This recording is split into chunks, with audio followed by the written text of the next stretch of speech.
السلام عليكم ورحمة الله وبركاته.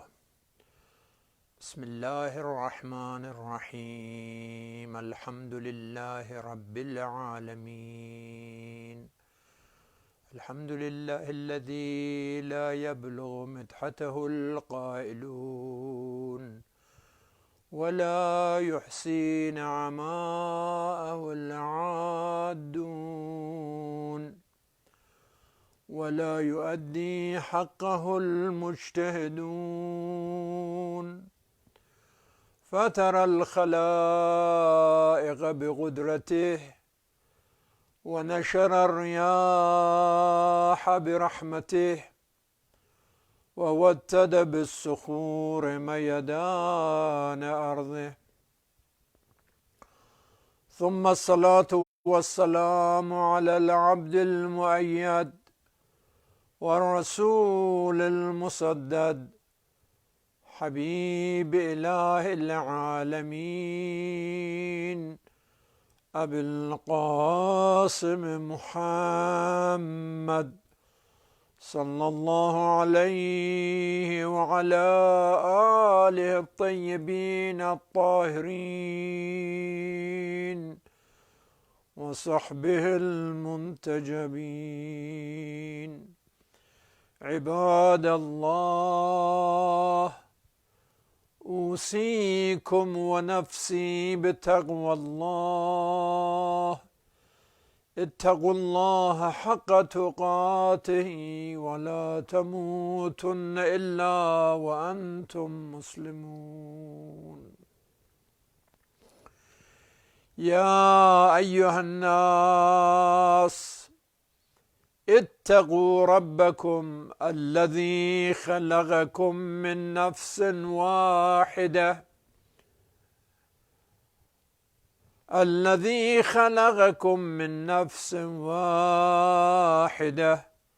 صدق الله العلي العظيم. بداية أود أن أكرم ذكرى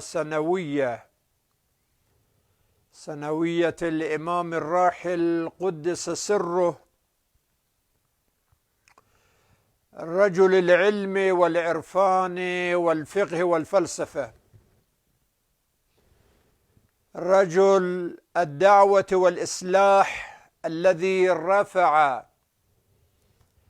راية اليقظة والحرية والكرامة والعز والسعادة بين المسلمين، وأسس نظاما على أسس القرآن والسنة النبوية الشريفة،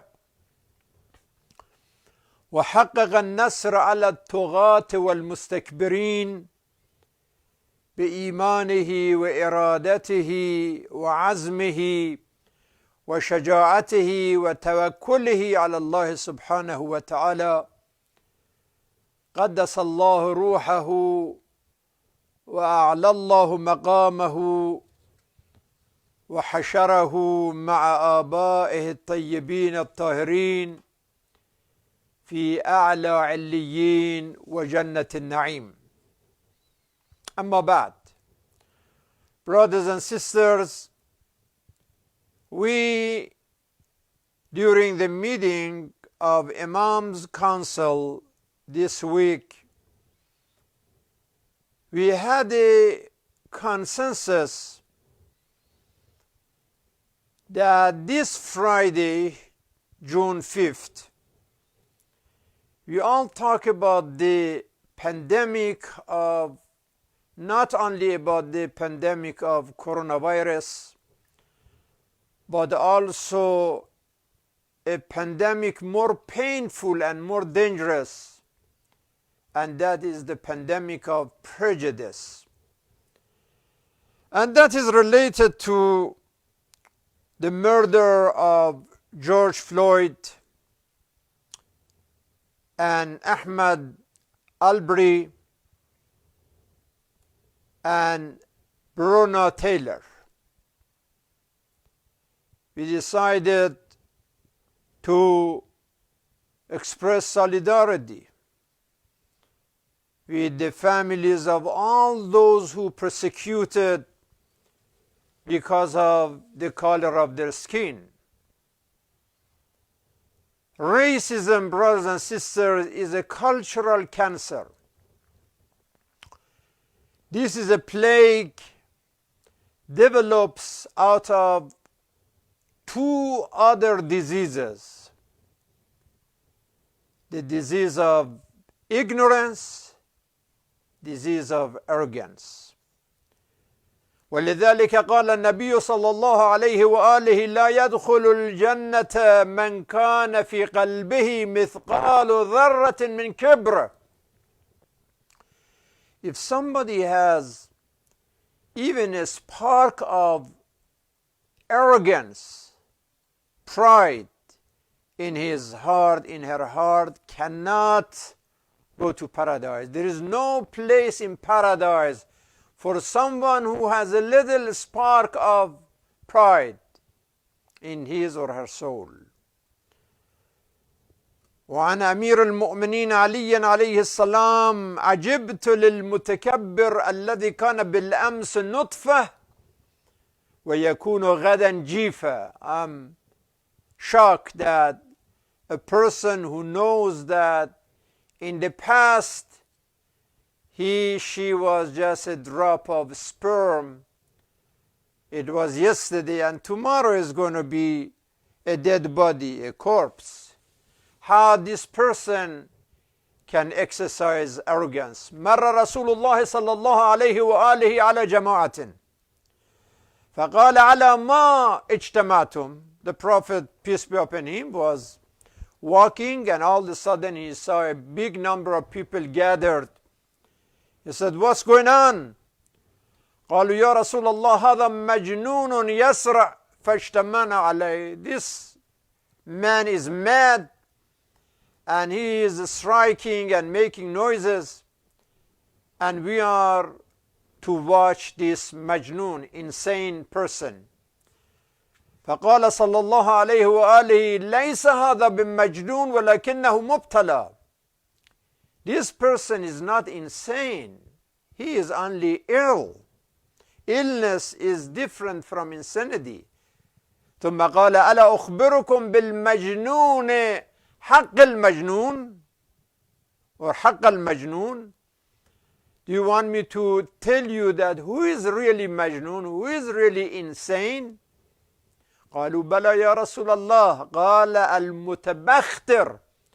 The real majnun, the real insane person is the one who is arrogant. الذي لا يؤمن شره ولا يرجى خيره.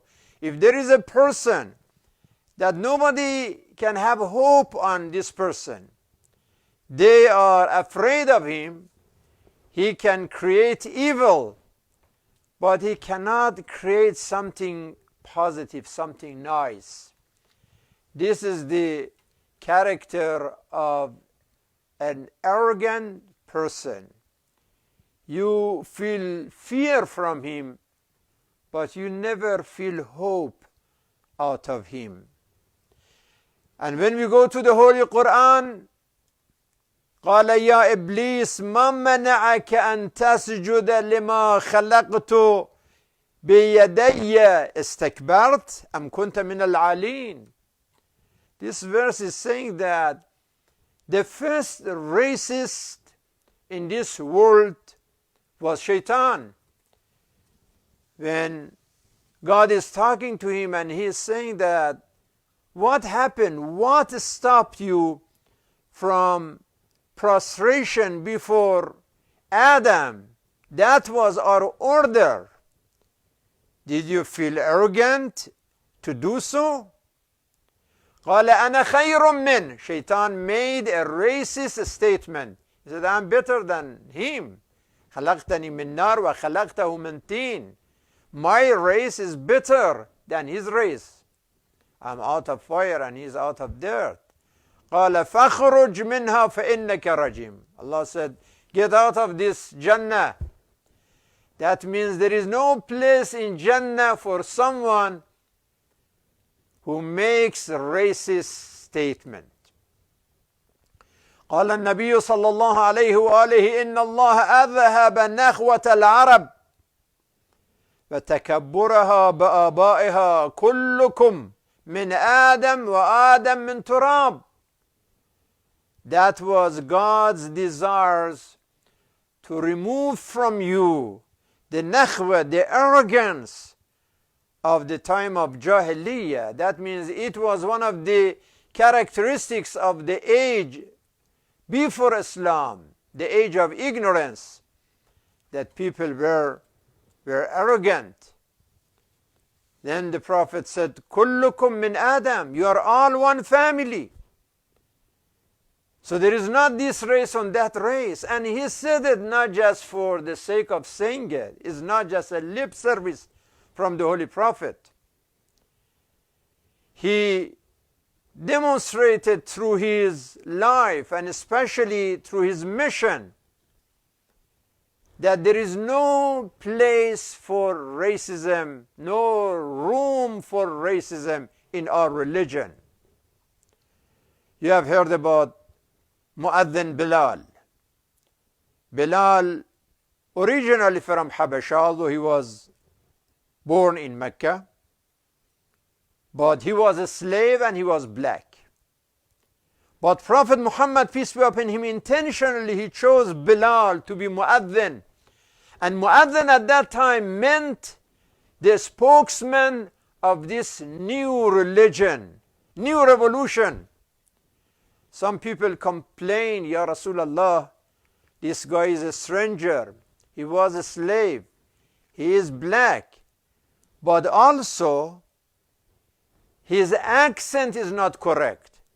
When he wants to say adhan, instead of ashhadu an la ilaha illallah, he says ashhadu an la ilaha illallah. He cannot say shin, he said sin. And the answer from the Holy Prophet, Sinu Bilalin Shinun indallah. Don't worry about his accent. He is excellent in his soul and his heart. Another example, the Prophet says, Salmanu minna ahlul bayt. Salman is a member of our family, because it was strange that he used to respect and honor Salman a lot, that for some people the question was that he was from Persia. He was not even Arab. He was Fars. And he doesn't have any qabila and ashira, no tribe. He was not part of Jaziratul Arabiya. But the Prophet, to fight that sense of racism, ethnicity, and asabiyya and unsuriya, he said, Salmanun minna ahlul bayt. He is part of our family. What are you talking about? La فضل لعربي على عجمي ولا لعجمي على عربي ولا لأبيض على أسود ولا لأسود على أبيض إلا بالتقوى إن أكرمكم عند الله أتقاكم. Another example of fighting racism in practices of the Holy Prophet, the story of Abu Dhar. Abu Dhar was very close to the Holy Prophet. The Prophet loved Abu Dhar. He spoke about the honesty and truthfulness of this man a lot. But Abu Dhar also, he is a human being. He is not ma'soom. He had a conversation with Bilal, and there was something during that conversation that made Abu Dhar angry. During that anger, he used an expression. He said, Bilal, Yabna Sauda, you are son of a lady who was black. And that broke the heart of Bilal. He started crying. He left the gathering. He visited the Holy Prophet. He reported to the Prophet what happened. And then Abu Dhar, he heard what happened, that yes, Bilal was complaining to the Prophet about what happened. So he was so ashamed, he rushed to see the Holy Prophet. And Rasulullah was so upset of Abu Dhar. That Abu Dhar said, I felt like the Prophet didn't want to even answer my prayer, answer my salam. And the first thing that the Prophet asked me, said, أعيرته بأمه أو تعيره بأمه? You are complaining, you are putting Bilal down because of his race, because his mom is black? Did you say such a thing? I'm very upset. إنك امرأ فيك جاهلية. Abu Dhar looks like still you have some trait of jahiliyyah. You have to sanitize, you have to purify your soul from any jahiliyyah, ignorant traits. Abu Dhar started crying. He is weeping so deeply. He left looking for Bilal to ask for forgiveness. When we met Bilal, he said, Bilal, please come. Abu Dhar lay down on the floor, put his face on the floor, and asked Bilal to put his foot on his face to make sure that he is forgiven. Please come. I'm not going to move if you don't come and if you don't put your foot on my face.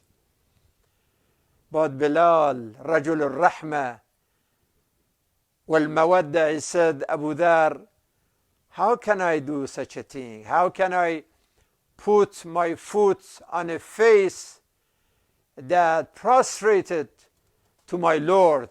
I would never do such a thing, but I forgave you. I forgave you. You see, there was no tolerance. The Prophet Muhammad, who is a very tolerant person, but he had zero tolerance for racism. Look at the language of the Quran. You never find any verse in the Quran talk to humanity, say, أيها الأبيض, أيها الأسود, أيها الأصفر. No. Said, يا أيها الناس, يا بني آدم, يا أيها الإنسان. A universal global language. يا أيها الناس اتقوا ربكم الذي خلقكم من نفس واحدة. Be mindful of the Lord. One Lord that created you from nafs wahida. That means that you are one family under God. One God and one human family. And if you don't feel belonging to this human family, then you are not a human being. That beautiful famous verse in Surah Al-Hujurat, يا أيها الناس إنا خلقناكم من ذكر وأنثى وجعلناكم شعوبا وقبائل لتعارفوا إن أكرمكم عند الله أتقاكم إن الله عليم خبير. Yes, you are from different tribes and different nationalities, different situations, but this is the wisdom of God, who created you different. This diversity is His desire. Why? لِتَعَارَفُوا. Then you use the opportunity of diversity as an opportunity of interaction and education. لِتَعَارَفُوا. When you interact, talk to each other, listen to each other, knowing one another, you improve your education. God is Alim, Khabir, He is wise, He knows what He is doing. So brothers and sisters, Islam is the most anti-racism religion in the world. It's impossible for somebody to be both Muslim and racist. You can choose one of them, but not both of them. There is nothing in Islam to justify racism. وَمِنْ آيَاتِهِ خَلْقُ السَّمَاوَاتِ وَالْأَرْضِ وَاخْتِلَافُ أَلْسِنَتِكُمْ وَأَلْوَانِكُمْ إن في ذلك لآيات للعالمين. This is one of the wonders of God, that He created the heavens and the earth, and He made you with diversity in your colors and your tongues. You have different languages and you have different colors. This is His wisdom. So appreciate God's wisdom, appreciate this diversity, celebrate this diversity, honor and respect this diversity, respect this inclusion. So the death of George Floyd and Ahmaud Arbery and Breonna Taylor and others and others and others, brothers and sisters, these are wake-up calls for our nation to be mobilized and to condemn racism. And nowadays we see a new American revolution against racism. Of course we condemn looting, we condemn burning the buildings and places and damaging the private or public properties. But remember that the majority of people involved in marches and protests are the ones who are looking for justice. You saw yesterday when we were marching in Detroit in 90 degrees for almost 3-4 miles of walking, and the Governor Whitmer, her Lieutenant Governor, the Mayor of Detroit, and a big number of religious leaders, political leaders, we were marching for 3-4 miles to make this statement that we are against racial injustice, racial inequality. And this lady, the Governor of Michigan, walked with humility. She is the leader, political leader of 10 million population of the state of Michigan. Of course, nobody is ma'asum. Don't expect that Governor Whitmer be Fatimatu Zahra, the daughter of the prophets. We are all human beings. But unfortunately, many of us, when we make so many mistakes in our life, is normal. But if somebody else makes any mistake, then it's the end of the world. Let us be fair. We participated in this march, thousands of people, to honor and to celebrate the sacrifice of African American community in the last 400 years, their contribution to build these countries. And this generation of today, 330 million population in America, they are enjoying this blessing land, which is prepared by the previous generations, and especially African American, with their blood, with their hard work, with their talent. They suffered a lot. They went through so much pain and hardship and slavery and deprivation from their identity, their dignity, their prosperity. They were abused, they were attacked, they were killed. But they contributed a lot.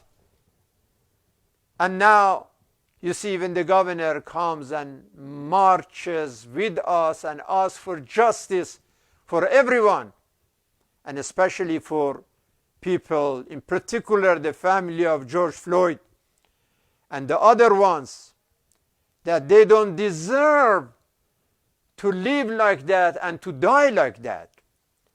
No matter what happened, we don't know about the details really, that whether there was a bill of $20, it was fake or not fake, somebody else gave it to him. But regardless, How many times we heard from the president that over $7 trillion wasted in wars in the Middle East in the last few decades. Nobody was killed for that. Nobody was taken to jail for taking those decisions that cost this country $7 trillion. And now you want to kill a person because of exchanging $20. He didn't deserve. Even if he was guilty, he should be taken to the court. And it's not for the police brutality to act like barbarically and put his knee over the neck of this person and pushing and crashing and killing him. He didn't deserve to die like that.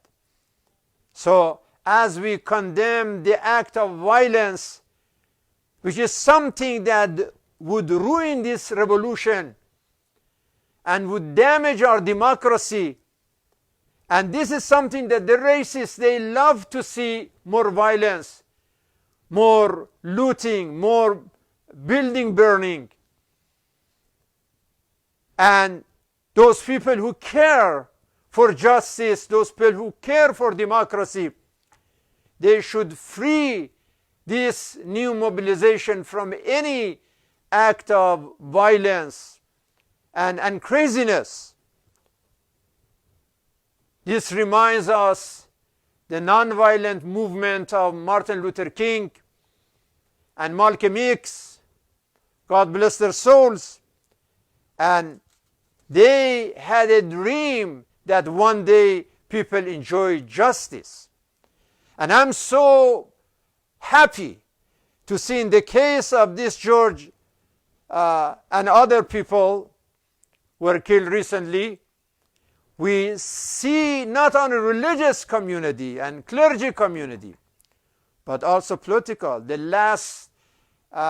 former presidents like President Bush, President Obama, President Jimmy Carter, and President Clinton, 4 of them, they issued a statement and they condemned the murder of George Floyd and other acts of murdering. And they asked for a movement against racism and the cancer in the culture of racism, to remove that and to cure that. Unfortunately, the president in the beginning of coronavirus tried to make a racial issue when he said that, well, this is a Chinese virus. And then so many of Chinese American citizens who were born in this country even, but their parents from China or grandparents, they were harassed in some places. We don't need that. It is time of unity. It is time to end this ignorance and the arrogance and injustice that cause racism. Inshallah, next Friday we are going to open Islamic House of Wisdom. It's open, as a matter of fact. Today we had a huge food distribution. And now that I'm talking with you, still a huge line of people, thousands of people are coming on Friday to receive this complimentary food and fruit that can take care of a family for the entire week. But next week we are going to start even our prayer in person, not just online, but we meet as a congregation. And of course we need to wear the mask and observe social distance. But the point is that as we are getting to open the mosque for Friday congregation, as we never close it for the services, food service and other services, but we would sanitize the building, sanitize the mosque against the virus. My point is, as we sanitize the building from coronavirus, it is time to remember that we need to sanitize our society, sanitize our souls from the pandemic of prejudice, pandemic of discrimination, pandemic of Islamophobia, pandemic of anti-immigration, and Muslims who follow the tradition of the Prophet, that much anti-racism, have no justification to be silent when people are judged not based on their character, as Martin Luther King said, but the color of their skin. We have to sanitize this culture from this cancer of racism. إن الله لا يغير ما بقوم حتى يغيروا ما بأنفسهم. We are responsible to bring this change. Everyone should be part of this change, part of this solution. So never in the future the police would say that I shot this guy, I shot him because I was suspicious about him, or this guy was different color, or this guy was homeless and hungry, or this guy suffered from mental illness. None of this justify brutality. None of this justify murder of a person. So we as a nation must continue this anti-racism conversation as a national dialogue and call for justice, economic justice, political justice, social justice. يا أيها الذين آمنوا كونوا قوامين بالقسط. This is a responsibility of every faithful to stand for justice. ولو على أنفسكم أو الوالدين أو والأقربين. Even if justice hurts you, hurts your interests, or your parents, or interests of your relatives and your friend, doesn't matter. We say justice for everyone. It's not that I like justice just for myself. I expect everybody to treat me fairly, but then I don't care about treating other people with fairness. It's not fair to say I love freedom, I love democracy, that I want to enjoy freedom for myself, but I don't want other people to enjoy freedom. Freedom for everyone. Justice for everyone. And we cannot be silent when other people are treated with injustice. Other people's rights, dignity, freedom and respect are taken away from them. When we hear George Floyd said, I cannot breathe. Every human being who has a sense of dignity and humanity and consciousness should feel the same way. If one person cannot breathe, everybody should feel the same problem. Oh, I cannot breathe either. If you cannot breathe, I cannot breathe. Breathing is a right of every living being. Not only in America, anywhere else. When we hear George from Minneapolis says, I cannot breathe, then people also in Gaza, people in Jerusalem, that last Friday, even the Imam of the Mosque of Jerusalem was taken from his house. and the police attack his house. So those people cannot breathe either. People in Yemen, they cannot breathe. People in Afghanistan, under the terrorism of ISIS and Al-Qaeda, they cannot breathe. People in Syria suffering from waves of terrorism for so many years, they have a hard time to breathe. People in Libya, so many nations, Africa, in Asia, they cannot breathe either. We have to feel responsibility. You remember I Cannot Breathe of Khashoggi in Saudi embassy in Istanbul. He said, I cannot breathe. But nobody paid attention.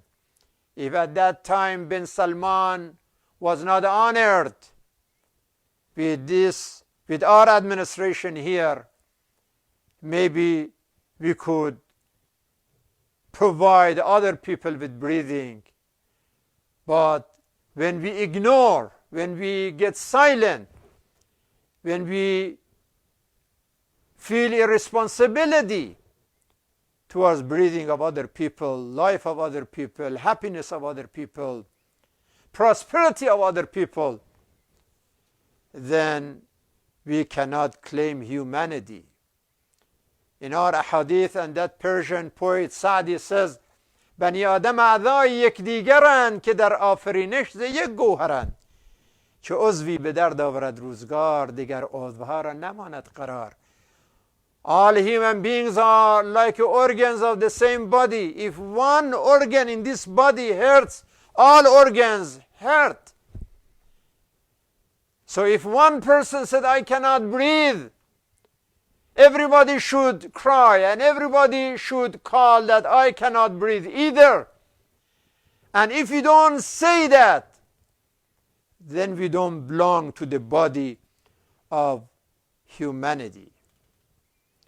So we have to be sure that, first of all, we honor this protest, peaceful protest, as we condemn any kind of violence, because there are some people who are looking for violence. There are people who are looking for civil war. There are people who are looking for death and destruction. And everybody should be aware of that. And as I said, as we sanitize the building and physical places, we have to sanitize our souls as we are going through the reopening of our states against bigotry, against bias, against bullying, against intimidation. So nobody is disrespected, nobody is pulled down, nobody is insulted, nobody is murdered because of her or his color or race or religion. It's so sad that 57 years ago when Martin Luther King, he made that lecture about I have a dream.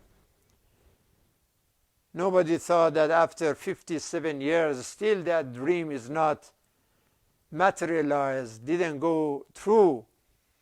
And that dream became a nightmare in the sense of George Floyd and other people. So we have to make sure that we honor the dreams of Martin Luther King and Malcolm X and other people of faith, and cooperate and continue this conversation to put an end to the rebellion of racism. Racism is a rebellion against the Creator, against the oneness of God, against the love of God, against the unity of universe and humanity. There is no reason for somebody feel superiority or inferiority. Somebody say, I'm better than somebody else because of my color, because of my race, because of my tribe. Let me conclude with this from a hadith from Imam Zainul Abidin alayhi salam. كان يصلي ويدعو ويبكي في مسجد الحرام. Imam Zainul Abidin alayhi salam, he was doing a prayer and crying while he was doing ibadah in the Holy Mosque in Mecca. فجاءه طاووس اليماني فقال يا ابن رسول الله لماذا تبكي وأنت ابن رسول الله? You are the son of the Prophet. What's wrong? I should cry. You are ma'soom, you are infallible. You are the son of our messenger. Why you are crying so loud? لماذا تبكي؟ فبكى عليه السلام فقال أما سمعت قول الله تعالى فلا أنساب بينهم يومئذ. Tomorrow when we meet with our Lord, I cannot say that I'm the son of the Prophet. لا أنساب بينهم. It's not based on relationship. It's based on our righteousness, our piety, our responsibility, our respecting the rules of our Creator. ثم قال يا طاووس خلق الله الجنة لمن أطاعه ولو عبدا حبشيا وخلق النار لمن عصاه ولو سيدا قريشيا. He created paradise for people who pass the test of this life. And He created fire for those who fail to fulfill their divine duties in this life. So it's not about race and color, it's about passing the test, the struggle and responsibility of life. Inshallah, next Friday I see you face to face. You are going to observe the social distance as you are coming to prayer. Some of you, if can help us to take boxes of food and fruit for your neighbors, for anybody who is in need in your neighbors, in your city or another city. We continue this for some other weeks. As we know, some people lost their jobs and their income, and they might be in need of some basic needs. And Dar al-Hikmah is honored to care for basic things, although Dar al-Hikmah financially is a very, very humble organization. But thank God that when it comes to the services, House of Wisdom is active and helpful organization in outreach, in engagement, in serving of this society and country. Allahumma aghfir lana warhamna فأنت أرحم الراحمين. الملك القدوس المؤمن المهيمن العزيز الجبار. اللهم أزل عنا هذا الوباء وأعد الطمأنينة في قلوبنا واجعلنا من الذين يقال لهم هذه الجنة التي كنتم بها توعدون. سلام عليكم بما صبرتم فنعم عقبى الدار. اللهم اغفر للمؤمنين والمؤمنات والمسلمين والمسلمات الأحياء منهم والأموات وتابع بيننا وبينهم بالخيرات إنك مجيب الدعوات وقاضي الحاجات. See you next Friday, June 12th, before 1:30 at the Islamic House of Wisdom. Don't forget your mask. And when you come to masjid, we still keep our social distance, 6 feet distance when we are doing the prayer. And our prayer, inshallah, would be okay. Wassalamu alaikum wa rahmatullah. Happy Friday and enjoy the weather outside. Assalamu alaikum.